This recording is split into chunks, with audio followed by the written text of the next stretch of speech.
mang ti sap diwa le Lilim. lilim elai ya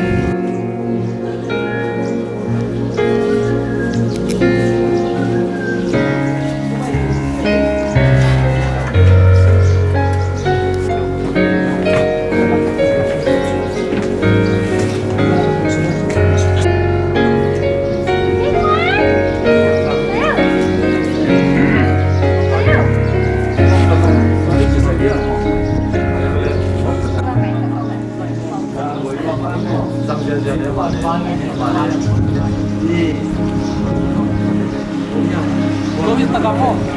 saya.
Tuni ipanu ang hinta to kilanin ki patnalam nangai to taw hitin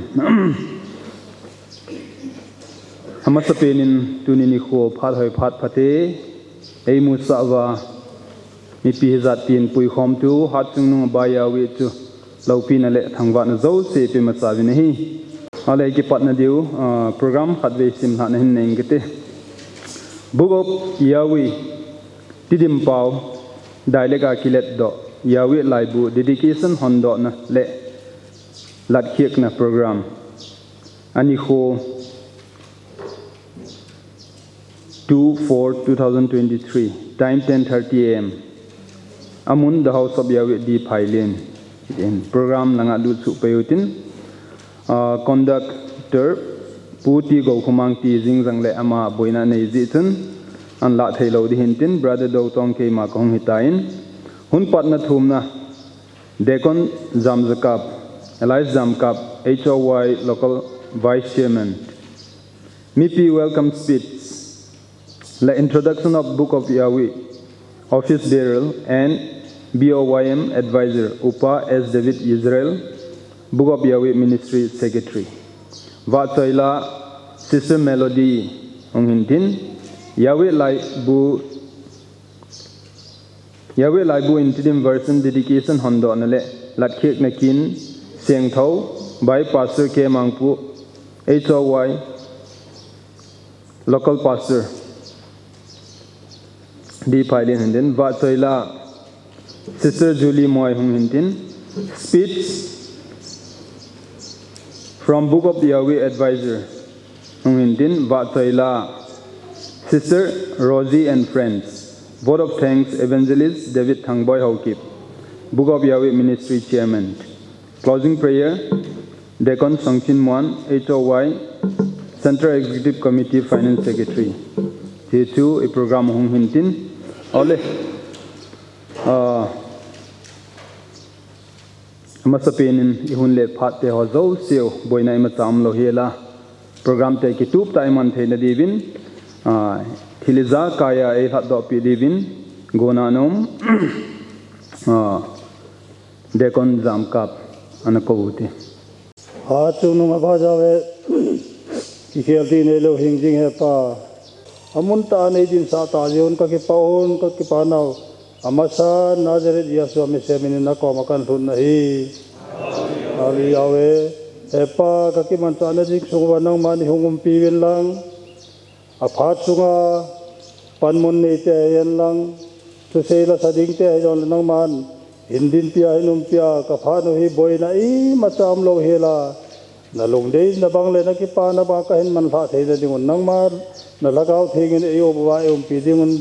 itara nei pui hoi na jalwa ki pa thu sei pumin itera chu thi san them ta that pa Nazareth Yesu me se mina na ko ma ka pha jo se ka hin than do he hallelujah we ki paumin tuna bana na tal hautin.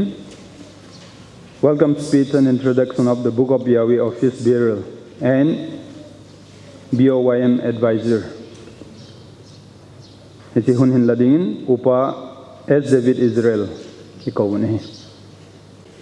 na bonun hun pa Yesu mi siaminin salom le lungdam hoya zania padin pa ke mulan ki thuma sabat ni tenwap ta hui pi go pi umlo dingin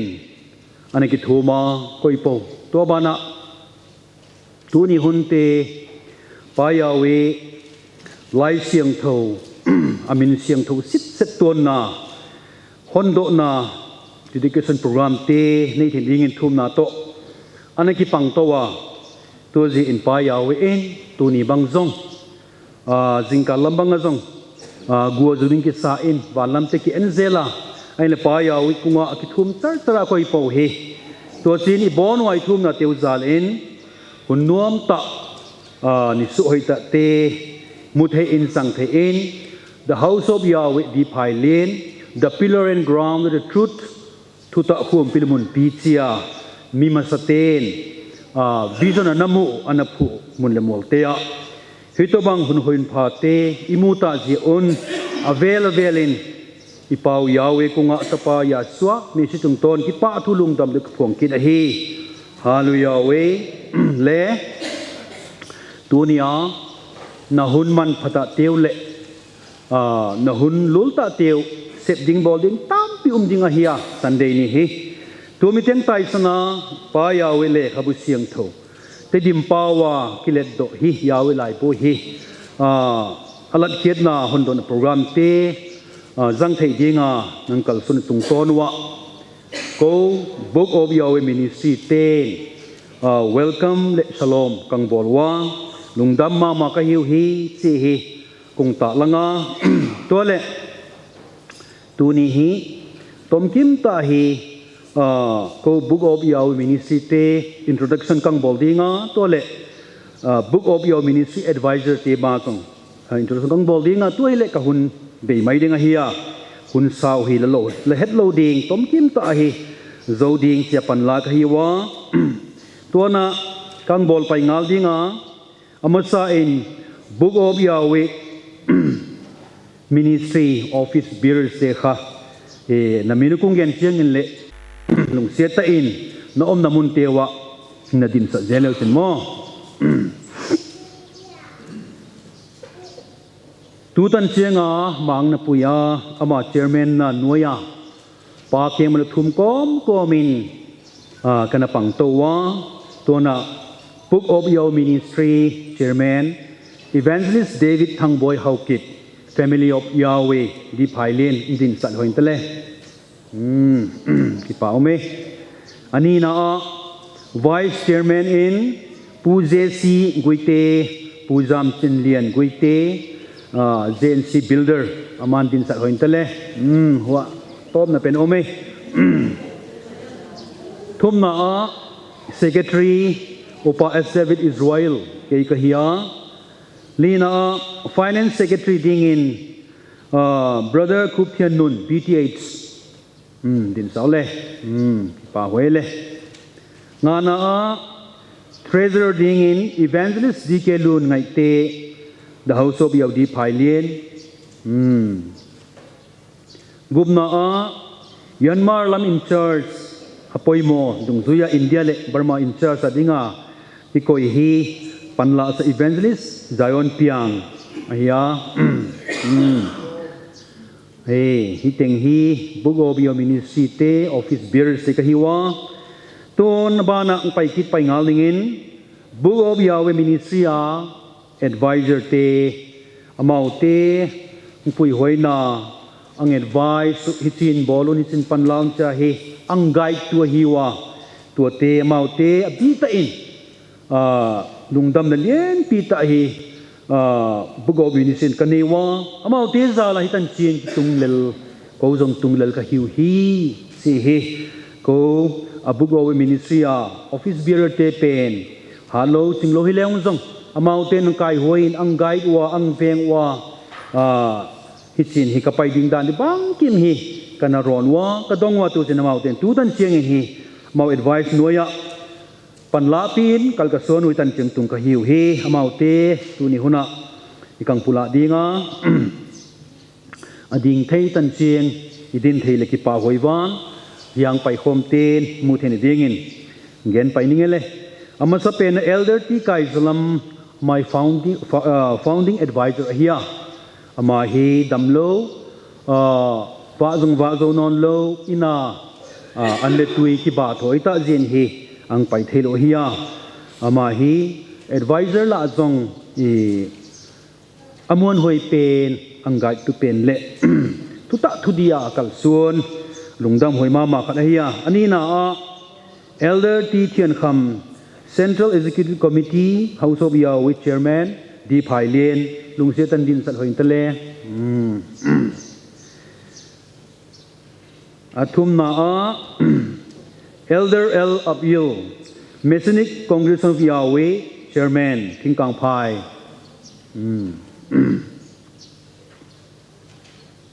Lina Pastor K. Mangpu House of Yahweh Local Pastor Di Pailien hiểu me có mà định dấu đi ok nga na Pastor SK Mung Messianic Fellowship Delhi ama hi himi mangdinga ahunle amol te pen kibitil in ama umlai bangin bol theli ki pa hoi de hiya Delhi tol pi ma hi jen hi ang pai thelo khat so bang teng le akipa hoi ma hiya agumna evangelist late evangelist Ji Thangin Lien House of Yahweh evangelist ahia phadi phailin aman ang nabe santa ya so mi siang pai nga in anatol dam hi ta hi tuni hunte muthe hile bang siang jang kipa de che hi kamin ha hilang vong maya sagina Deacon H. Gigin, House of Yahweh, Local Chairman, Di Pailin. Agiat na Deacon PK Thang. Kuo na Deacon Pumtul Thang, ex-MDC EM. Som na Deacon Thang Hongam, Chief of Kual Nuam. Som le khat na puti go khomang jet auditor hiya ama tu ni in deng sunga buai na lien pita sinalam jong hi to mi omta jin hi tel thailo chi hi report kamuwa to mi hiya som le ni na upa chung kholun family of Yahweh nung zui som le ni te bang chitda hi mau long som ni pha hi wa ki pa hoya amau te advice pui hoina noya hi ko book of yaw ministry te pai to wa hitan ching tunga tu ni huna te dim pawa book of Yahweh i thei dan na pau kilan ko ma hi i pan la na te tu ni huna pamal sam thu pi ta tang thei hiu hi si hi avel ven kang phong hi a to le Korin bunga 1 Corinthians bung thum sang go again ma bangin Saul in again Saul in ken ka phut a Apollo in tuyang tap nawa to sin yaw in asupong hi asuhing hi atimo to sin tu ni in ibon wa ipan khom na hi imi hi timuak a hi to sin hi tuin yaw ta te ithum khomu ipan khom si a tu ni hunti a payo lai bu siang tho te hong thia hiu hi si hi to jong kunggen ki hin chen to le to na ding in Revelation bung so ne bung ni sang som ni le ni ya so in chen agena ngayun pai di ka hita ka lo man kay kung oma mitin asip ga pe ding ka hi si hi mi hi tu huna dinga ipai pi wa hita hi hitan chieng hun kung la dinga abana conductor kung peniwen tunia pai hom zo si na bonun ya swa me siamenin welcome shalom kang bol kidahi paenge paumin tuna ban na tal hautin book of Yahweh hondo na kinine masang tanuhin wa toy na la khan na ngai hautin tiphat hin lading tun sister Melody ko ne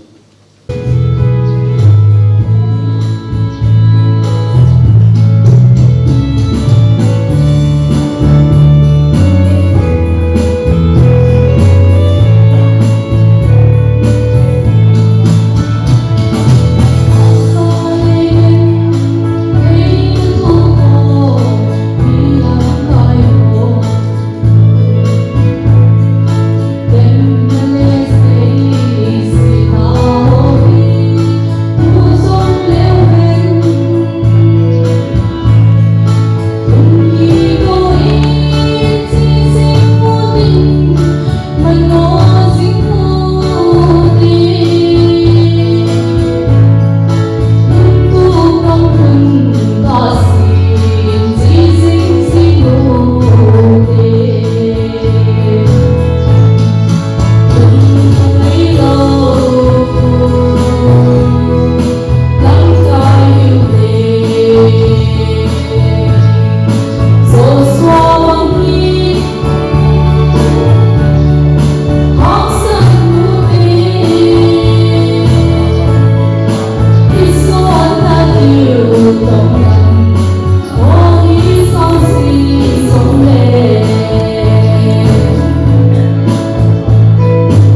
tun main program an lu tawin yawe lai bu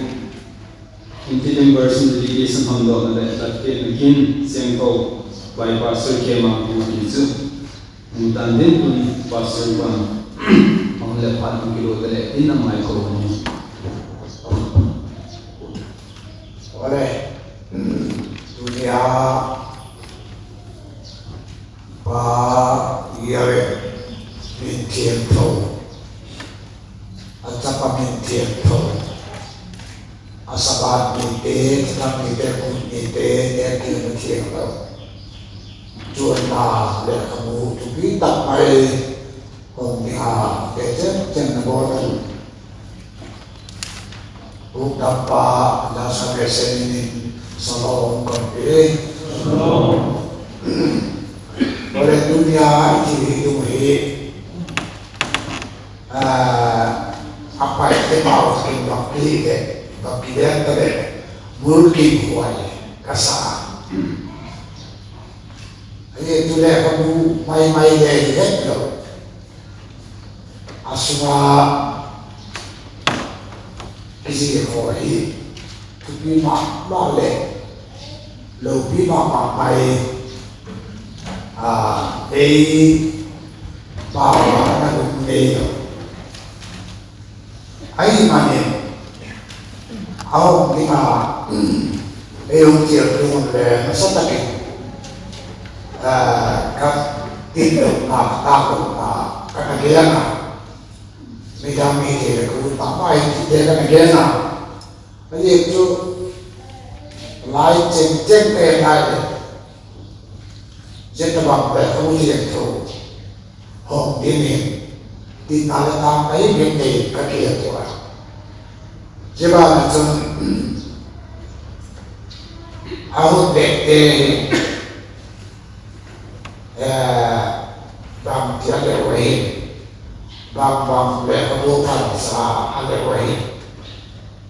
ada semua bang bersih di bang kita perlu aina hubungan satu kerana kemat memang itu apa ada tapi kesemak ni dia kerana seorang Israel Asyik pau Yahweh ni tu biasa malu amin yang sendiri boleh waktu ini dia malu hati amin sendiri boleh aku bersih jam kata bersih kon aja aku bersih jam kata bersih jam hati dah ada itu bang tu balik aku bersih tu so ken kon hot bayin kati le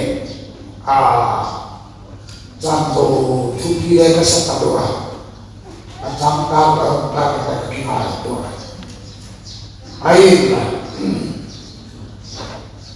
awon le tude ke mon si to tude on dawe sin dawe ma awon bo to awon to kwa ile Rasa Malaysia mintian tu jalan, isu kenai orang kenai itu nanti pada ada mintin, kau mai terus deh di kerana itu Revelation dalam itu, jangan kilam nama macam, jadi aku berdeu jatuh, hong dingin. Bihat amu tu ada mana, ahom dipaju lima apa ya, itu Daniel lekhamu ada ya. Jebul ni, ayah Old Testament dan New Testament ini pada tu ayat apa ya? Itu bawa mungkin sih untuk di Ewa, di kesemua. Itu programa kalau tu mai tu le sampai biar foto biar mampu le kisah tidak nak tu betul betul mi chỉ là số dài ấy sao mà tìm cho tam số biểu số nắm tất cả kèm cho cả công mấy chúng là mà ba vài hộ ấy làm chủ tiền rất là cả tiền và pháp bè cái thiên tàng đi đây là cả cái máy mạng na thì bằng ý các hạt tuổi sự dễ lên tháng một là cái bạn mà tắm tập về đầu thôn ta lên từ từ sang tắm tập cả là cùng đến tiền cái biết rằng mọi đồ đấy hỏi đối với rồi khi đồ đấy tao là bằng cái khác còn một cái trên thế đó để thể hiện như một hàm sản câu chuyện tiền là dân số tiền cho đắp sông thì ra là chúng ta là các bạn kể là tu cái sự thì bỏ lên một chỗ bằng nó tại cái gì nó lắm là làm cái độ cây program các ông để lên thể chẳng có cái gì hiện hơn cái gì để các ông đi vào cái mặt đại cây hối đồ lồng tóc các cô là để cô tặng rồi các cái chồng là cái chồng tặng rồi ăn cái này phạt tặng rồi hiện chỉ những cái cây này cho nên cái nọ cây nào hiện nó sang cái hiện đi về hết rồi sự kiện nó tóm tận vào hiện khổ mà vì để cái không có kỳ không có cặp không có tiền bao nhiêu tiền được đang cũng không bằng khai cái đèn không bằng khai cái đồi không bằng khai thì vàng chúng nó rất là cả cái lao thó bể có vẻ cái lao thó bể nó mày đây bây giờ cái gì cả lên để sẽ các bạn tôi yêu nó được các bạn cái của đồ đây đi ta thành đều thì tiêu thì đã cái đấy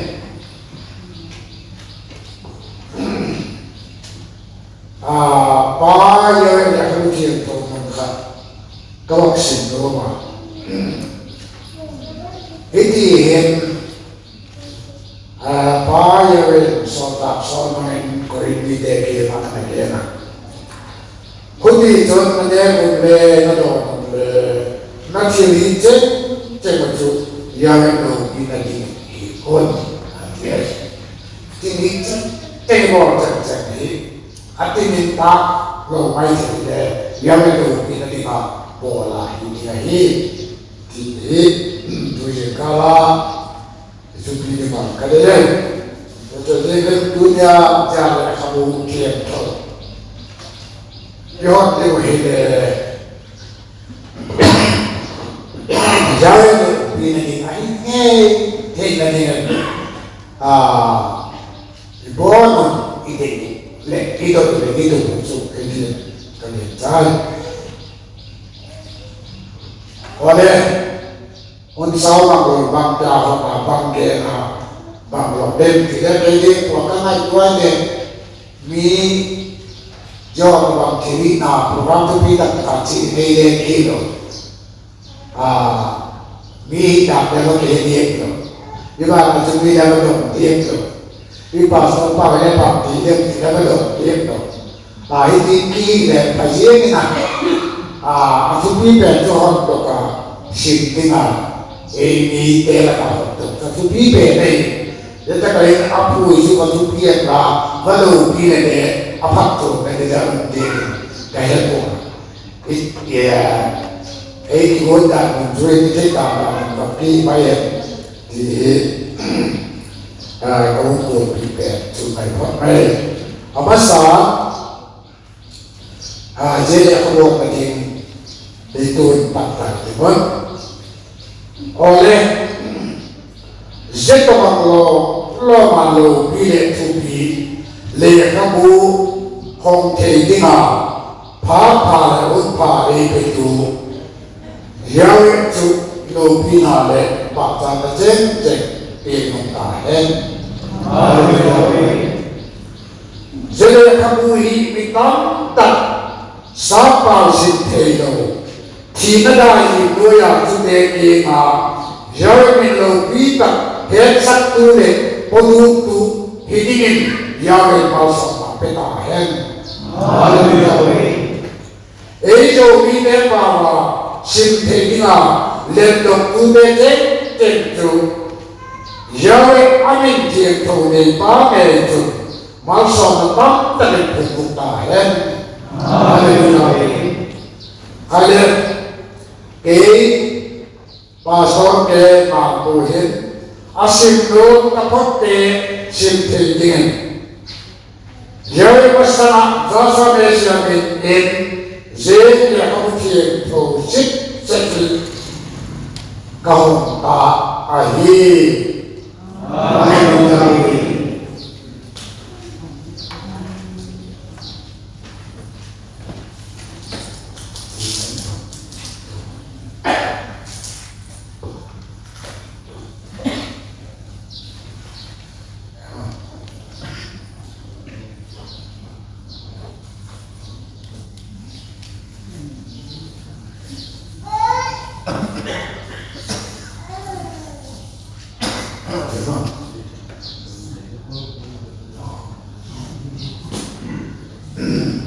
hỏi mai sẽ nè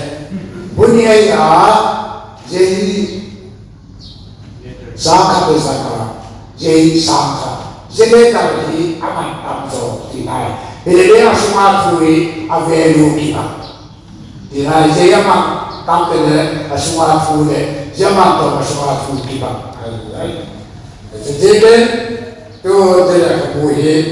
ko tabang ấy rồi đi vào cái sự này thì asin dong tapot te sintinga payo sa sa sa sinayon ko pay ta yung chun pipa ko na tu pilay ka sa lo pilay ka sa ấy bao ấy vaccine isim damo hi kai ta unte ma maya jadi isim le tu deo ka ngai no unte ki me ka ni sa yung chun pipa ko kasama main avel chúng ta đã không truyền thống tất ấy rồi đi vào một cái hình áo chúng đúng kia là giàu chuẩn ăn tập vào hai lần cho sau này sẽ dùng đi là từ quan trên trên áo về thì cũng sẽ được là hết hallelujah oleh bisa kepingin dia lah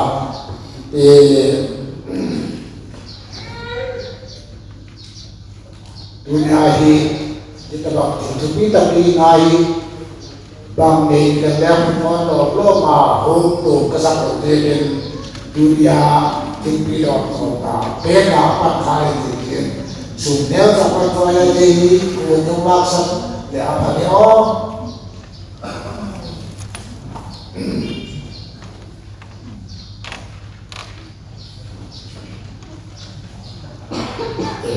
masih có ngày kêu kỳ thì gì kì để tôi ai còn đã là thả những kia sống quấy ngộ để nên dung hi cho cả cổ đồ của tôi là cái điện trong mặt tôi chú tâm hết nhiều gì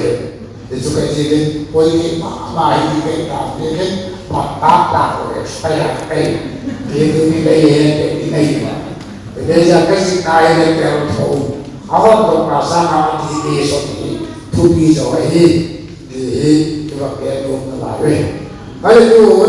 di bawah paling masalah adik kita ini pun alat education paling masalah sampai sini. Okay.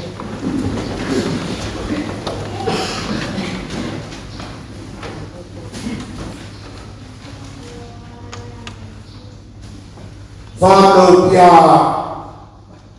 sama dengan tu le sama dengan tu lama tu apa aja rasa macam tu betul lagi nak terkoi je kan terjadi nampak oh apa ai itu jenama minjem tu tetap minjem tu nasabah mite anak mite pun mite nek jenah lo le nadikta kami le nadikina pula koi makasak tam takong isi te ahoy kaipe tinggal pakai dan liha zo mi de pau ni dem te gin pa wa o ki si to ki to na ma sa ma ho to ke au ta ye to ye ki cha ni hom to ye aman tamang uma aman to ma je aman ka na man to mi asunga tu ki ba ai ye to na ba na ni je le thamu he ai na ba ka tu pa ki pata ho ne na mi tam tak te sinala pi na na pi ke ma ma ai te ni pa ba ho ki le to ai ta je ki je pa hi ke ho ni na ai sa pa je lo bi te pa dang dang te lo ke na hu le koi mo ma mai man ye ahun le tu te le tha lo ju mun se ma su le pai tam ta hun se ma hun bo lo tu te te ke na ma ne lo wa na van mal so na te lo ne ne zui pe da je bo te le tu te hin su le pai hun bo te hin ta le lo wa o je le hamu sin te te ke ne le nama kum sang le dam chan chin pha te he na ho ni a amu chen jong na ho ni a na min thien tho alo pi da te na ka pa min thien tho lo pi da te na sa ba ni na ku ni te na ta dan ni te na da thu te alo pi da te he na le mu chen jong se na hi te ni aba je bu ko gyo ni nama le ha je to hi dunia ki paten asim tapok te jin nale pirna nama kelama ane imelun nama nun sude dobe malun soptan tin kasuk jangkau kenal sejalan kaya kata bila kami tuntung te kahu ibu naik jasa mesin nakela korban hi Haleluya.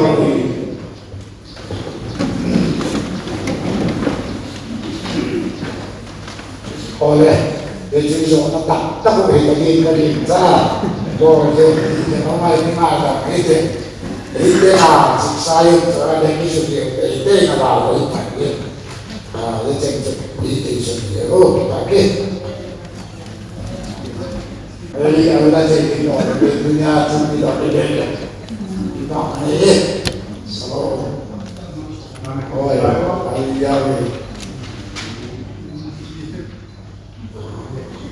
Let's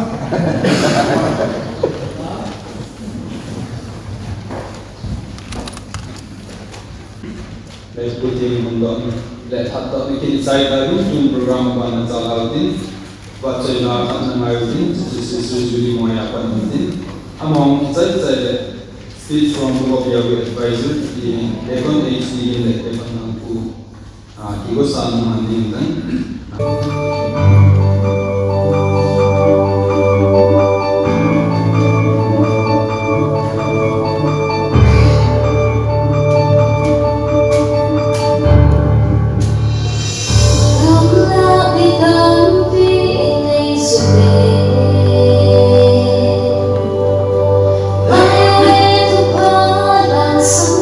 Gõ để không bỏ lỡ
kai tu ni hoi la tu ni pa na hun hoi la pa hoi e pi wa i la ilam na teo e pi ha chu nung abaya wi tu lo pi na le thang ban zo se ke ma sa ni amen bon ta ke dunia ni le ho si ho na ko zo zo se salom ka ko ni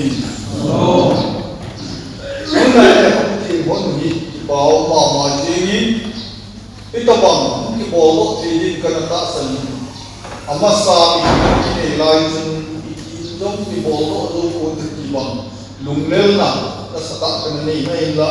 pa ya hui na le ilai mo na executive iti dam office bearer running the do chairman ho vice secretary in finance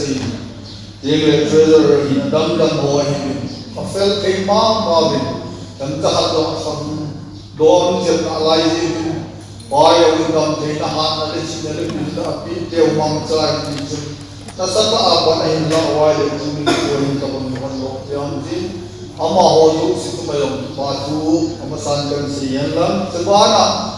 dunia lai na ji le ka pu hong na kal sun loi u ko ho hin elder hin te kon ho hin hin le ho ma lam kai na mo pu na nei za chu yu yu ka ta sa ni tin le ho wu sum ni u le pa te ho on sa ke chu wa yong pi che program kun tong ta ki mang ni pa bon wa ni pa ko na za wa ko na lo ni ya ko ai tam do sai the am jin na ho lu su ma yong pa thu kan se mo sa yan lan advisor ho hi na kan ba chu ki pa na ai hin lam ke ho hi adi in mung se le ki ya do pe no ka hin ka loi ho ya fel a ho ya a pa he ta win a ki pe lu ki san tam yo min sila sun ham thei pau zo ka lai ki bang hen lam le le ki lai lam ma ngai ho ma yi min hi lo na ma a kum mo ko ma kum som ku lam ni som pi pal som ku la lam pa ni ka ni ta bang sei jin chat lo ta lo se ra ta sot le le o ta ông ta thì tập phụ in ngày ông bảo mà in ai là đi bay lo đam tập phụ ông giàu ấy thì tôi ai họ đi sử dụng cái máy mà lộc cái là mà tôi bay cái sim cái zo ai là làm cái vai bia thì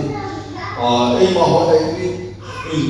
cái này của bay của ông ai là cái họ mục tiêu lên sáng sim đây chứ anh đi sáng sim đây là ai là lẽ họ tin sim cái sim đây là akile di mga akile sa kayo ta ang hi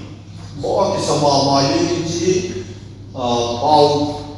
tam ta tua te di ma akile na ba ni kile te na lai ki no ko ka sama ma yin te ka dai sam san nei sim te le ha do ba wa mo ki le na ile ka pa ti ki na mo na ai le te u la san ta hon ka ya we ông kia lồng ta lồng ông thì nó bằng mỏ bé là cà bao ai lồng abai yawi thì hấp thà amoy cái khát ông mình chỉ ba chu ví dụ gì thì là thế thôi bây giờ trong dunia cái gì bao ông ta bao hết mà bán thà đồ bao cam cái bao sim cái bao bay cái bao thì anh em họ local guy cái này amon ai để lo kali malam ke sama ai là cái ngalo ja kita amo bot ni hi nong mungkin bolo thì đi nong cái kita in all cũng nó nghe đi kinem ta in cái là cái member hon dunia tay mà nó số nó chung wa dam thì na hoi na han na muwa pa yo ri pa ti bu nong sanwa aban ma na in bolo wa ati se la alu bao hình bolo thì là cảm xúc đi làm món cùng cái hồn hà hồn cái hồn cái nào cái liền cái bằng cả hai hồn luôn đi hi là asi itu kan cái gì bao ấy xin được cái cái tâm anh ấy cái cục thì dùng mày ulang hoa si hồn cái bạn thì cái gì sai gì chung ai thì ai đã lên đội đi na hi bao ai đã cái hồn tụ hồn này nó bao hồn chân nó bao tụ ta biết dùng cái gian thì bao cái sai giống luôn cả ai đi suốt cái điều Galit ka ni Komen na maupo ng Western Polin. Dili sumki bolo ay akula kahit kilaway hile. Dili pawa hile. Ano sa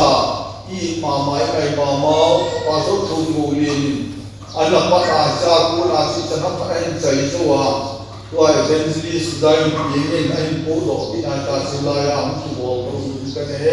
kahit kilay ay lalaki ay kinumila. Tidak sama nasa tapan na lalak na ho ito na ang kaso ina kahilong le ama sumang kipatu isihan lang insumi de paya mapuisingan lang bang bolo trading asal anal tera isya to nalai ije de sa ni ta to kan lantin ije tuni buat di pol owi hilne take mai pun hilne ta ai kuma iza inal tera oi ta understanding ni wa oi ta asam yang lang ai le salmo ni ju ham ai le bible tam kada sim tiang no oi lo hila sentence a different with mga oi ta asim to te la ang di in gomen le tuna hita bang program tu na wa sa na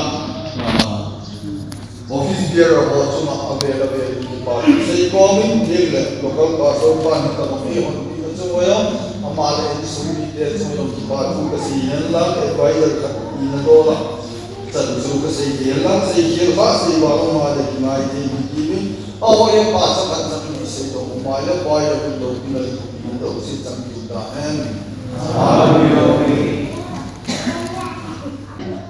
kami trong tại kim sen xây dựng tu na ban tu xây na trong một दिन chỉ mà sang chân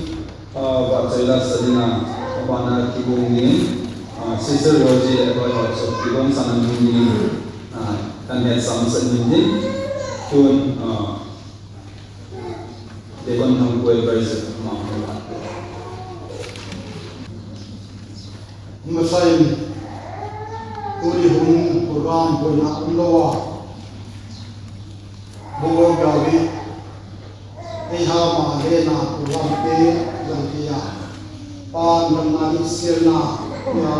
program pe na na masai dia pa ya ko ta pa ya so me seven pina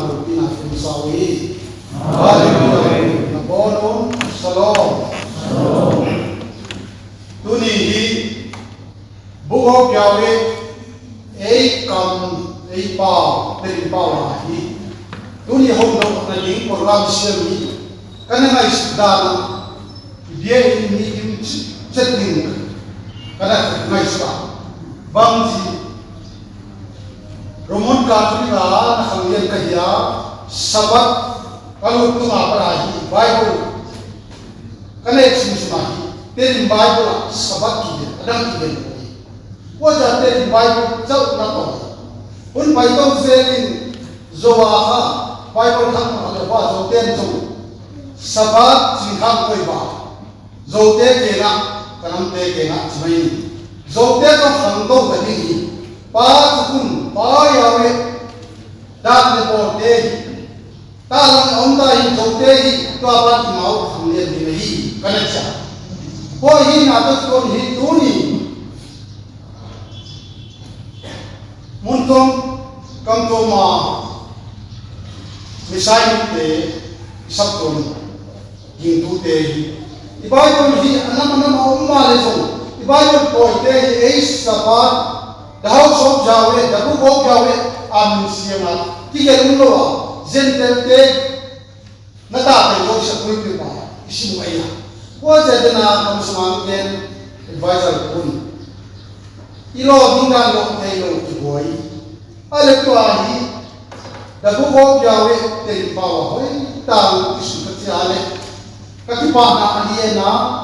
हिनी उनतां सुतिंगिनी अजे अशंता ही वो जावे सब हम में या कोई मसा हम देशो उमलो अतन सो ही पा मांगा हा बियना जेंते ते बाइबल इसमया तो आही ए पाव सुनदे कचाल की पा नाले मामा आई ना लाइन खरा कुनी दी मिनिस्ट्री ते वो या मिनिस्ट्री के ऑफिस मेरा देखे ना कक्षोला na auma advisor ko ya huahi kakipa kimi hoi dai su ni aja alien ne u ba ma hoi lo ba ya we tu bi kam teng a hi na ma yen ni chi ka pa na le ni dinna tu se tu fa fai la kan chi ma la na ka che la la ni ka pia tu ni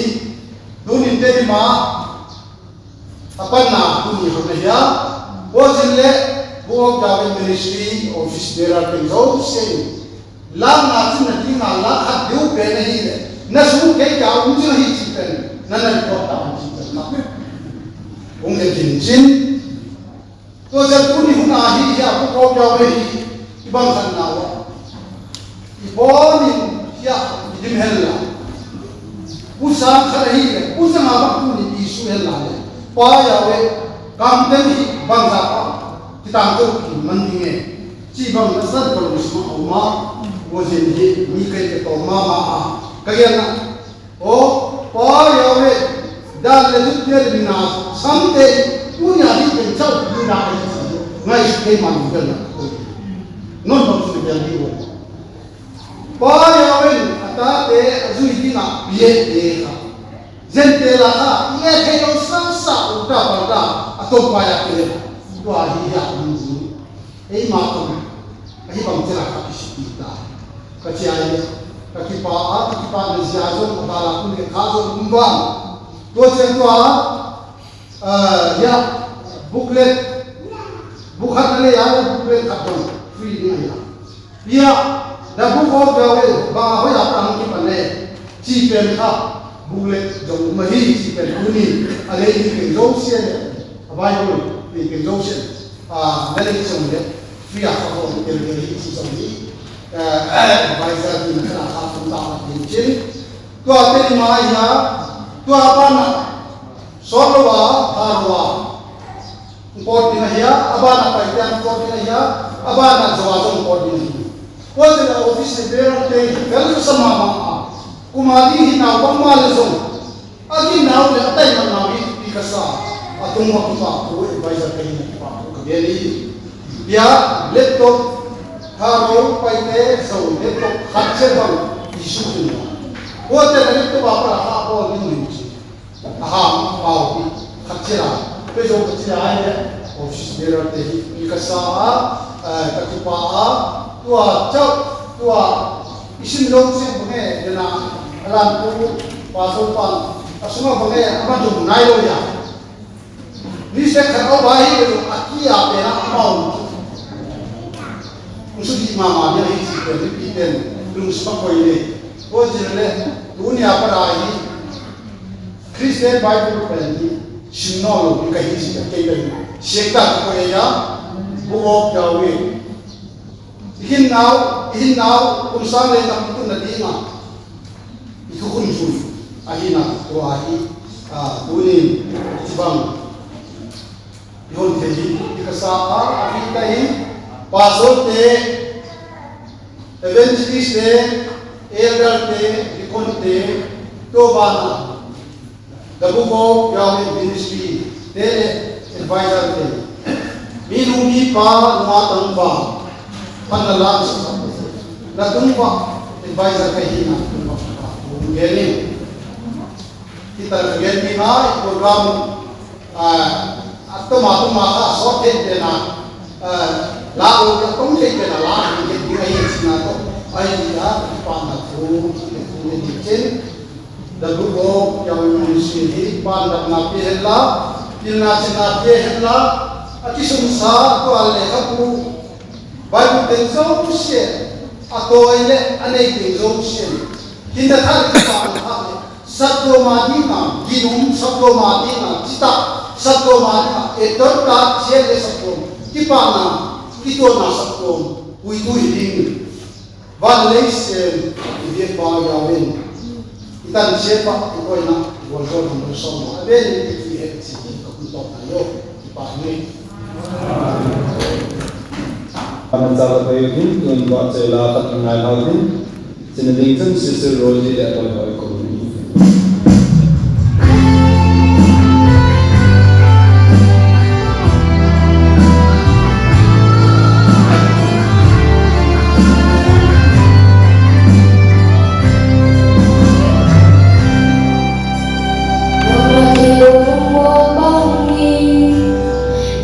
nas leituka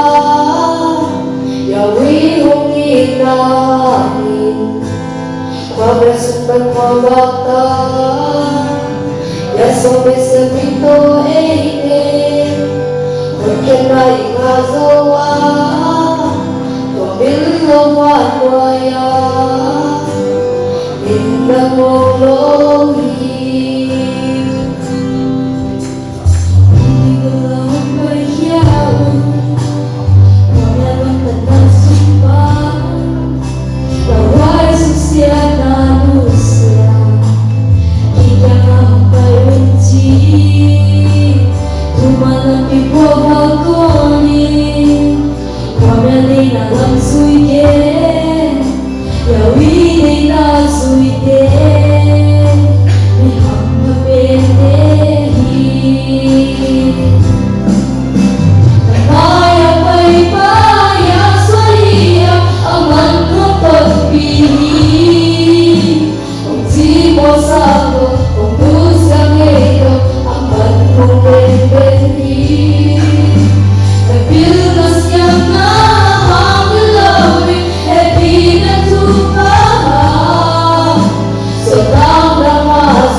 Vote of Thanks Ikinin Mampidivin Evangelist David Thamboy Hãy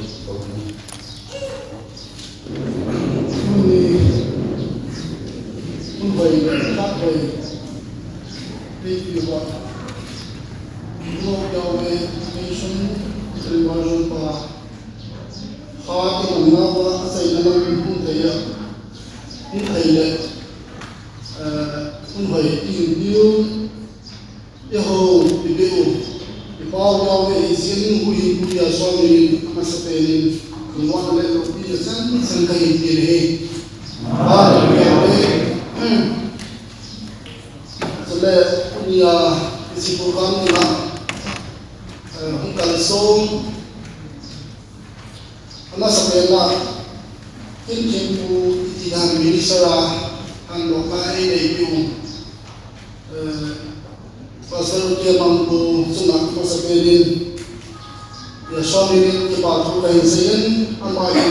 kita tahi lagi kule lagi di đầu tiên dunia hi để khắc phục gì thì mỗi hàng một lái đầu bay thì từ một này amai ini bao nhiêu đầu pin này mà đây là một chúng số mà dùng phát bằng tâm tạ hình chất tổ a hình lên tổ a thì sẽ phát những món cái gì mình mà dùng có thể bên và chúng ta hình xây cho nên anh làm đồ đi hành làm đi cái gì là cái hàng đồ thấy đi đâu đi này thì nên dùng the house of Yahweh đi phải lên local xem là office bearer is speaking chân trong situa kui ya so min ni pa tu kan sei ni am hom pa yawe angai ro nawe lo le asa na chu so wa ka tu yawe ngai luin kita bang hi owin itu ta amale khabu the yawe la ku ti version hon lo theina mun hai ta e ki ano suai ki ma thu kai sei ki ni zo te long le ki pa thu su ban ba na kai sei ki kin kwa hian aloi te ho hi ki phat ban la ni hum phong zo si zong he thil pi ka pi no mu ai la ka pi zo lo ni wa in pu ya so me na hum ka so na wa nei ngày lúc nào kia tập trung vào cái sự hồ đấy cái công việc nào chúng tôi là cũng nhà là phát động tâm tác hình là bảoว่าที่สิ่งคนเราtập trung vào mà cũng họ giốngสิ่งlà bao nhiêu hin nga khang lai hoa hin cô làm khang lai hoa hin ông họ giốngสิ่งlà cái họ cũng vào cái sự kiện office bearer sự kiện các đội thì bên cũng nhà so với cái bảo thủ xây nên ya so min salom kai bol ne isu kali da to ba kai sai na ko mo so sa ti hin din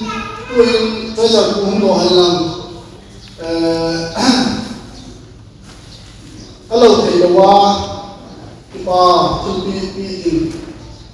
kada yu ko hi hin bol mo khatu ka tin jo ti la đang hồi rất sử dụng cái bảo thủ của bạn mà này xây dựng cái tin hát thì trong thời gian mà nên mình đi cái vuông cái tin thì bây giờ tôi nhìn thấy ama sebenarnya kasih bangin sulpa hitam pi akibat nongin illa bukan jauh ini siapa seperti pantian le di mana yang kau hisuin aki bonum san ho ati na so aki bonum ko na lo the wa tu education program minister ai pa ki le ka to kompio dunia hisi yawe lai bu ti version khale sun kim zan mu khot lo hela e ho isin thai na ni wa panin la yo evangelist Zion ke amate ni hi kunsin bi le men do ha ka ni pi ka lo mu ren ni si hung ni tin su ding le local ni phai le hon amun ki tu tai mai sa ho ki ba sa na pai mu khat to ga pe mu mi isan tu bi pi lo pa ni de bi hum ko ma ka in na hin din tu ye minister pa pastor ke mang pa hung du no lang si ipiniap sahi mu ya somina ni san ni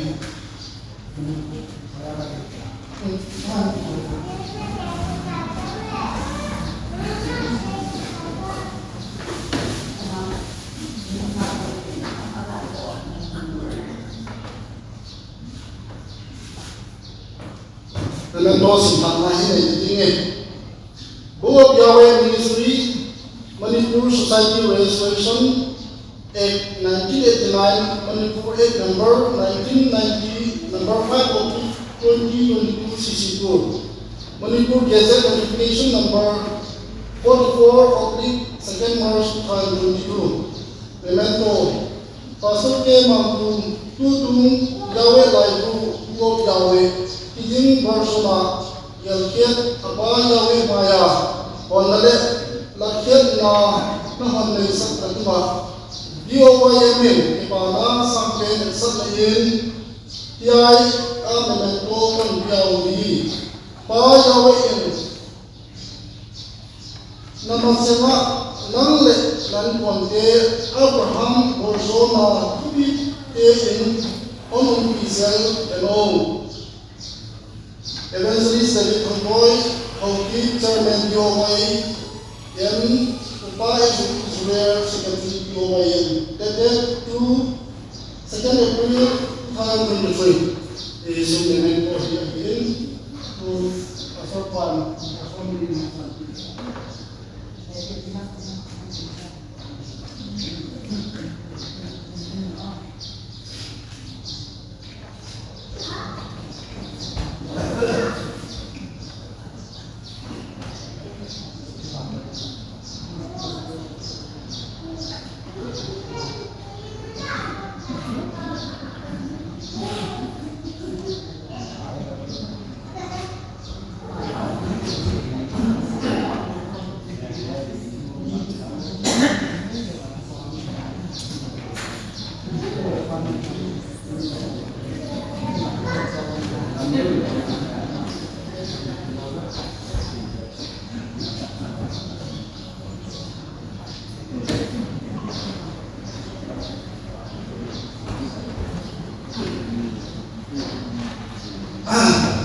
Amen. Abana Evangelist Zion Mill. That's what is in the land. Not the whole people of Yahweh Ministry Home. Like all Gandhi Dale, Hasata, Panila, Kodi Tampi, Unzone, Chelsea, Kotaya, Punya, about his Pa Yahweh Maya, we are so Maya, Bibi Maya, and Pazak of him is a member Unseti, Nungla, and Villa Bills of the Divine.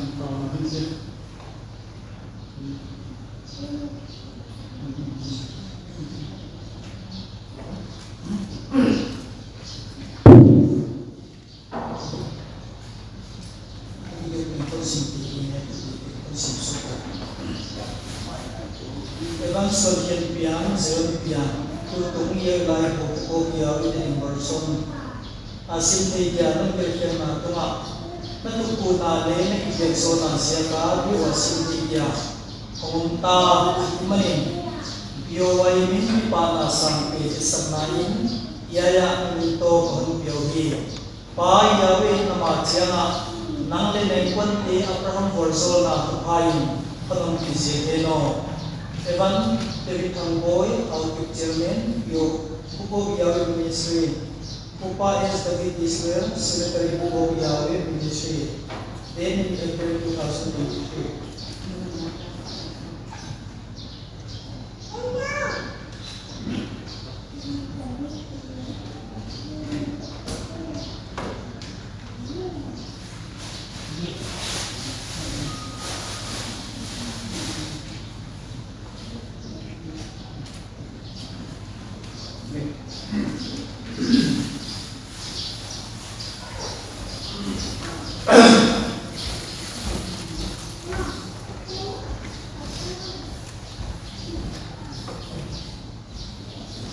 Power like in Children, Adam, see.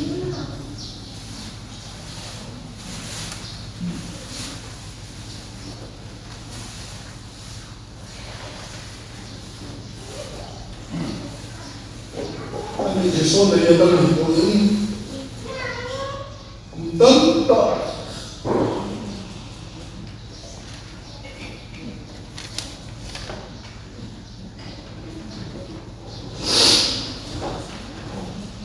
sai kham tu sima de ba pa ya we le kham che na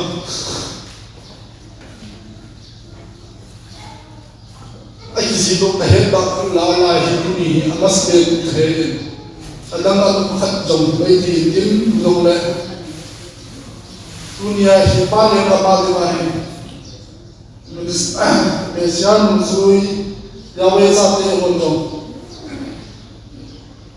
amin thiam ki le sa ka mi de ma ya kon tre yu ka ga de la hi le tu pi ka sam de hi pa ni chi mu no hin đây là thiên nhiên đồng cho nên lễ khất cũng thì mỗi khất đâu xin là hết thì các tạo sang ở đi tiền lễ khất nếu ra nào đi tiền thì bây thì mua tiền thì số đâu thì anh vui mai sống cái ai anh bị cái làm gì cái làm gì lại này bị cái sai lâu bị cái sai lý xuân ba giờ về anh đang thấy cái nói gì giờ về anh hàng mà nói anh không có giống xe thì mà hiện là mua ba thì bảo là lên năm lúa na cáiงินbật điện tại đây một cái tao thì là cái này thì là xây dựng một hiện lắm, bạn ạ, chúng ta thu hi xây cái tiếng buộc Yahweh ministry office bearer, cái tiếng hắn nó hiểu rằng là, tôi sống tu là wahi,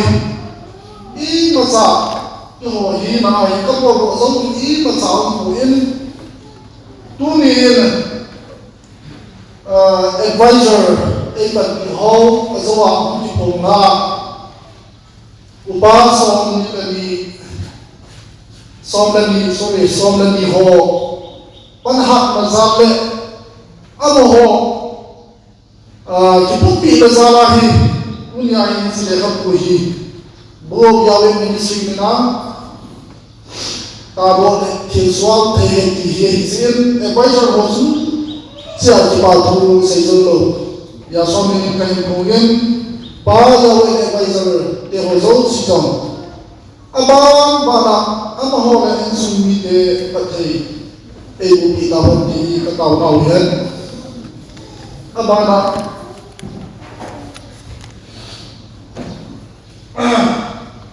dunia atia mungkal sum ho la mesai council yen you advice ho yen still atia program lo hemedina ipi hongkal so ho ba na minchong na sanina ki mo ho hin hat mundina tin si ho zo si kidukta iman dezidin amo zo si ma ka pa tu kai sai ne achai ma ji lawin adi dia advisor ho ba na ai ni ki phal tam ki ta haulin isimi phal ho zala zogi o yawe ministry isan hi sundat pai balam ta de khap lo hi ki ta to thei sin ami ba kan kai sin thaso pong katin isi booklet nel sa samahin tilim version hum to a ikhon wa isoi te na diwa contribution mo ho list asom tin mam thailan pending kahin ta do ni isi ale khabu ilati mun koi hi palta ni panwa pa yang ma na hi panla ko mon ki su het tin min sa hi en di so amelu wa hi sai kong katin contribution ni mala pa ko si ma ji ba tu ko yawe ni su ni kahin bu ni na he tôi dunia và rồi lại sắp thì hồ cái bà chỉ bị thằng giác sai dòng lệ sa anh đông là điều kiện cái hình cái mông mình Asia thì mà hiện cái sự cái bà mình đồ hành lắm thì gì cái số đồ hiện lắm thì program ấy còn cái bà còn cái bà hiện lắm cái bà na opening prayer ấy còn cái hiện lắm anh cái say na tao mà hình mình đi đâu oh izong na kon sai amo yen ama ka kalin bi de amin kan ko mun so na hun mun so ke pa mun de program ai ko ki wa ke kon brother dong ama in ke pa chu bi yang sai ni na ke lo chun hun de ni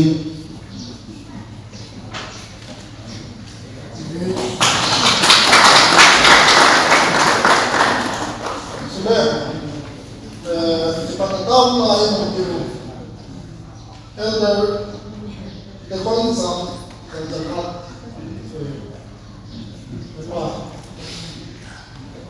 Buông Yahweh Holy, Ministry Holy, Accommodation, Department, but some on the outside.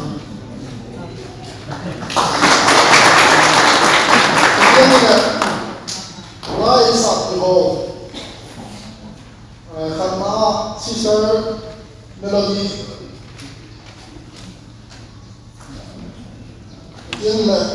Sister Zuli, Moy, among Sister Rosie and friends,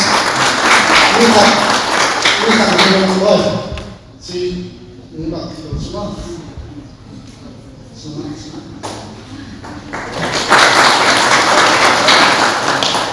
Again, worship prayer in the video, the comments and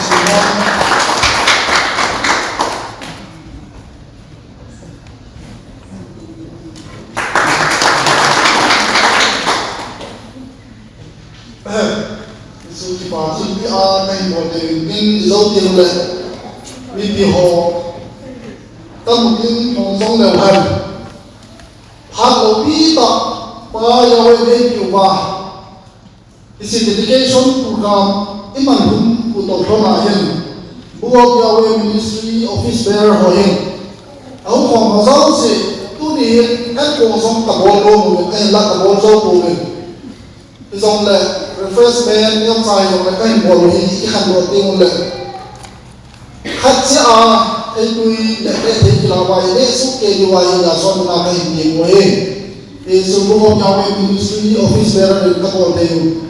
thì họ sẽ làm nhiều lắm cho nên mà thì bà thui mà sao thì nó khác thì cứ xây thêm lỗ gì chứ ông chỉ quay cái quay hăng sọc khai đây là hiện tượng mình làm buộc Yahweh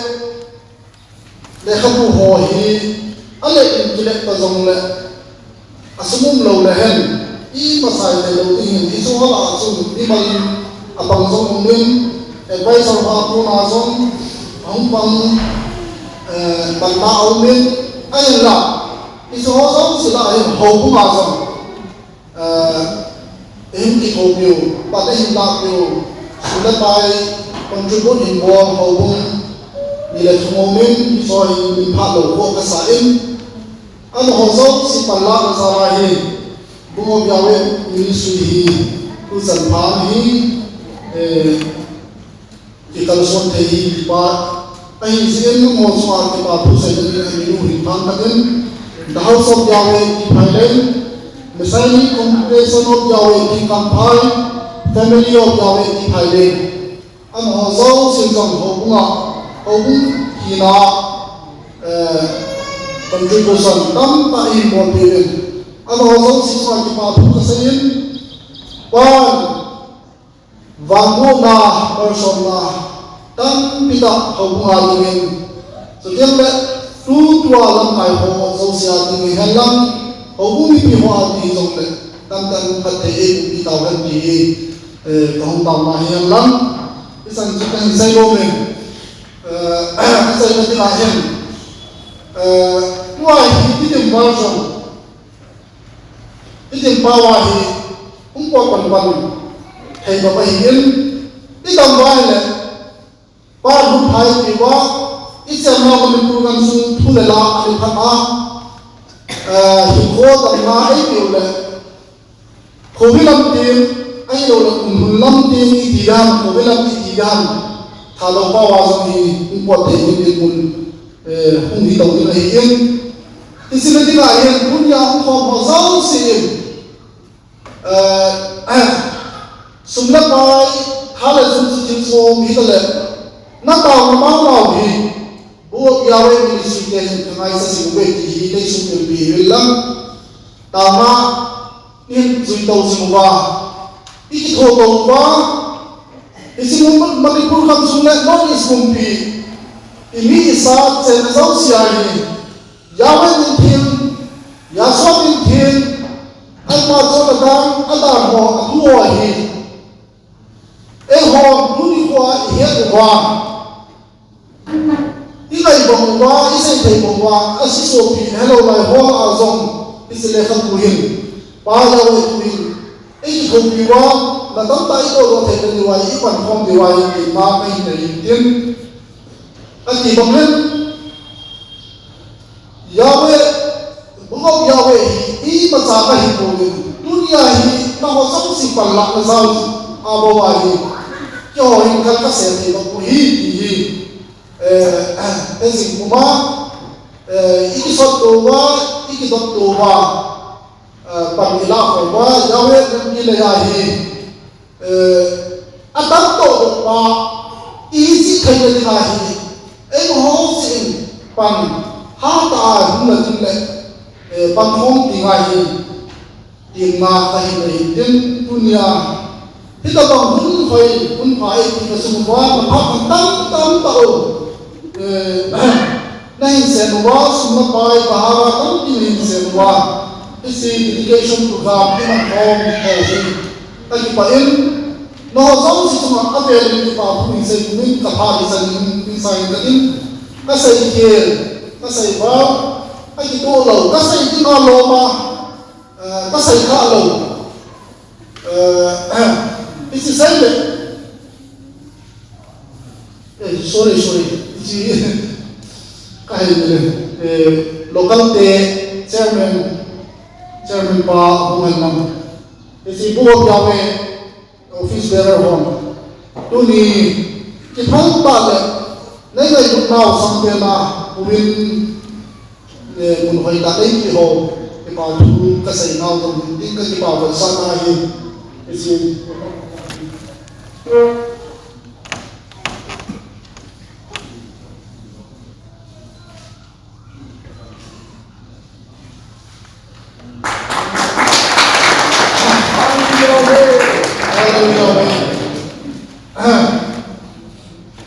bo Yahweh ni si na ni si ni wa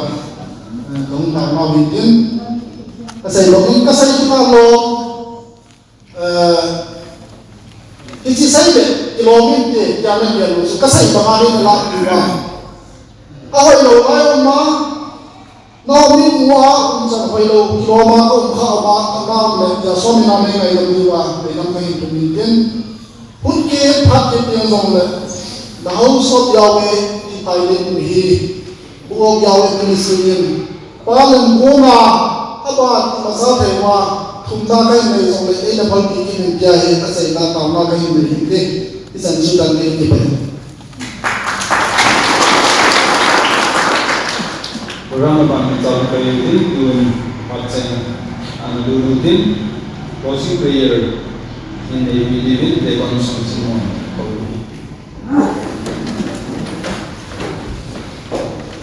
Le vale sono anche sempre tuttavia vai allo piom. Kapwa promise kia kusierte kia ganilo payawi koina sina kum sagin.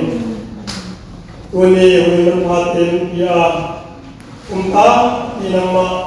gunte zuya perswan salong nama isyang to ko ya kipana nama dan dute ya kena sapani na kumite yang ate Nei Zolawa Kunta, Ikana Bapai Nun, Tuani every time ni Sami Lesson ni Jum. Sunday ni Huna, Naman Siang Tumabu Biar Teking Power, Yang Dipong Siapun. Amasan Tapaya Song Lesson Dikeleban natin, Ikan Masari, Amin. Tuing Naman Siang Tua, Nadadute, Nakamadute Simkia Gentidinga, O Tumau Tocia, Laisang Kutikir Manin, Abaya Yudina Levan Natin Naman Tangilla, Asing Tu, Naman Siang Kutele, Zente Gandaya, Temitia Dinga, Hinna Muna Kumpi, Manpaso Tiging Naman Elad, Tupapi Gontos, Tingin Le, Tunya Program, Tipatingwa, Nama Maya, Upasa Manama Bangin, Alana Dikesun Temein, Nama Maya Kanala Disate, Namin Siago Kitantong Nate, Tuna Zoging Bimuna Huten Pisiagile, Abaya Natapaya Sume Sangubinaten, Ikon Piawahi, Aliyawi, Mabanung Sa, Ikanilaywa, Pautua Mantuan, Kentuan Matutangan Lombe, Dera Sapro Tema Bangin, Tuin Teyimpawa Sukya Taa, Mabana Karupa Vitale, Tuabai Paje Paule, Kali Pawai Pitaro Suku, Zer Dintewa, O Naman Komitite, Chana Zumana Tekela, O Mabana Kowa Pau, Siada Sukya Dingile, Tunia Komitite, Ichibanga, Tupi Taka, Nama Maya, Matiki Mabazuna Terapia,